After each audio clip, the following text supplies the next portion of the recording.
Au cours de l'été 1957, Ernest Hemingway commença à travailler sur les vignettes parisiennes, comme il appelait alors « Paris est une fête ».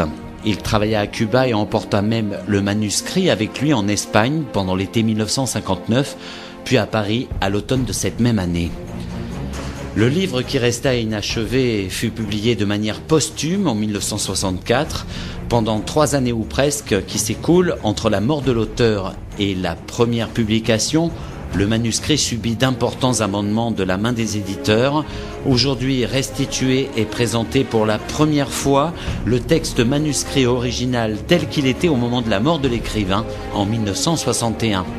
Ainsi, Le Poisson pilote et les riches, l'un des textes les plus personnels et intéressants, retrouve ici ces passages supprimés par les premiers éditeurs dans lesquels Hemingway assure la responsabilité d'une rupture amoureuse.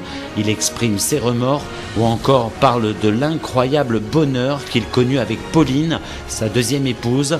Quant à Nada y pues nada, autre texte inédit et capital, écrit en 3 jours en 1961, il est le reflet de l'état d'esprit de l'écrivain au moment de la rédaction, 3 semaines seulement avant une tentative de suicide réussie. Hemingway déclare qu'il était né pour écrire, qu'il avait écrit et qu'il écrirait encore. Le week-end dernier, Daniel, une sexuagénaire outrée par la violence terroriste du vendredi 13 novembre à Paris, lâchait quelques mots spontanés au micro de BFM TV. Elle invitait alors quiconque qui l'entendrait à relire Paris est une fête. Mamie Daniel a surtout réveillé l'instinct culturel des Français qui ont rapidement brandi et acheté l'ouvrage comme un manifeste à la liberté, à la joie de vivre et à la paix. La France entière s'est ruée sur ce livre.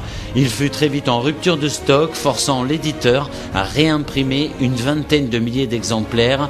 Un livre à lire absolument. J'espère vous en avoir donné l'envie. Paris est une fête d'Ernest Hemingway.